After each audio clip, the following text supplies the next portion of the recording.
Morning mga kananay! Welcome to my video. So yun nga po, katatapos ko lang po magkape. So yun, at ako ay maliligo na dahil ako ay araw ng paglalaba ngayon. So tayo ay maglaba-laba day for today's video, laba day, charis. So yun nga po, natapos na ako magkape. Yun, pagpasensya nyo na po ang matatanaw ng aking video, magulo at masikip. So no choice talaga tayo dahil yan talaga ang aming kwarto at kwarto ng aking mudra din yung dinadaanan ko. So someday malay mo pagbigyan tayo ng matapang makaahon tayo at mapagawa ko yung bahay na yan at magkaroon ng taas para kami ng mga anak ko doon sa taas yon. So syempre hanggat nangangarap ka ipagpatuloy mo lang, 'di ba? So mangarap tayo ng mangarap, malay mo maabot natin yung pangarap na yan.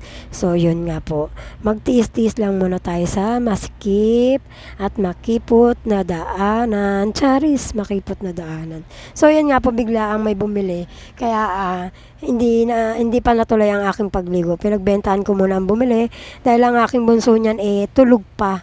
So ayoko nga po siyang gisingin dahil syempre bilang isang nanay mas gusto natin na hayaan lang muna matulog ang ating mga anak. Kasi syempre parang pag nakita mo mga anak mong ganyan parang ano naman sa puso na gisingin sila. So parang sarap na sarap pa sila sa pagtulog. So pinayaan ko lang muna siyang matulog. Ako muna po ang nagbenta. So yun nga, pinagbentahan ko lang muna yung bumili. Tapos maya maya sinabihan ko ang aking modera na siya muna ang magbantay sa aking munting tindahan na malapit nang maubos. Charot. Yun nga po siya muna pinagbantay ko dahil ako nga ay maliligo. Dahil ang aking katawan nga mahina ang resistensya. Hindi ubrang mamaya na ako maligo, gagawin ko muna yung mga gawain. Hindi ubrang ganun guys maligo muna bago ko gawin ang mga bagay-bagay, ang mga gawain bahay. Dahil pagod tayo, pagpapawisan, hindi ubrang maliligo kapag tapos ng gawain. Hindi pwede yun sa aking katawan. Siguro yung iba, ganun ang ginagawa. Gawa muna bago ligo. Pagtapos ng gawa, ligo. Ang gulo ko. Basta yun nga, hindi talaga ubrang ganun guys. Mahina ang ating resistensya. Yun. Ayan na nga po. At ako ay papunta na sa CR. So, samahan nyo ako maligo mga guys. Charit. Papakita ko talaga maligo. Charot. So, yun nga po. Maligo-ligo muna ako. So, guys, hanggang dito na lang muna ang aking video. Bye, guys. So, ayun na nga po. Natapos na nga ang aking pagligo niyan, guys. Yan. So, naisipan ko naman pong maghugas dahil nabungaran nga ng aking mga mata na may mga hugasin pala kami. So, habang pinapaikot ko po ang washing, so maghugas-hugas muna ako ng kaunting hugasin namin dahil sa aming tatlo nga lang yan ng aking anak na hugasin. Dahil nga dito sa bahay na to ay kanya-kanya nga po kami. Kanya-kanyang hugas, kanya-kanyang saing. Pero pagdating sa ulam naman kung sino yung meron sama-sama naman din. So malay mo someday pag kinaya ko na, di ako na lahat sasakop. Dahil nga pasalamat ako sa aking pamilya, lalong-lalo na sa aking kuyas. Kasi siya ang sumasagot sa lahat. Sa kuryente, siya nagbabayad, so wala ko naiaambag. Kasi syempre wala pa nga po akong trabaho.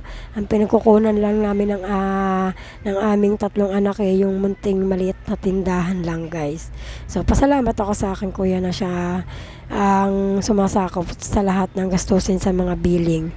Pati yung aking bunsong kapatid na lalaki, siya naman ang tumutoka sa tubig. Syempre, bawi-bawi din tayo pag tayo ay magkaroon, diba guys?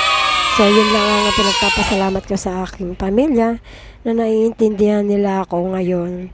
Dahil sa ako ay wala pa, sila lang muna ang gumagastos sa mga billing at ako ay walang naiaambag sa buhay. Charis.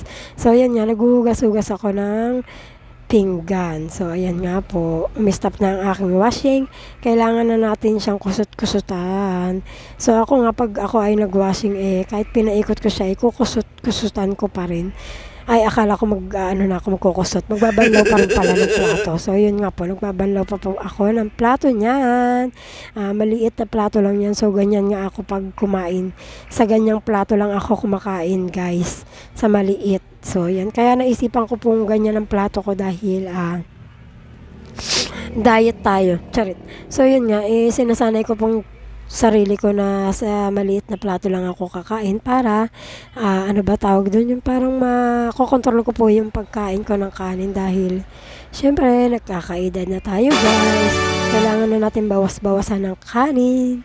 So yun, ako ay nagbabawas-bawas na ng kanin dahil mahirap na.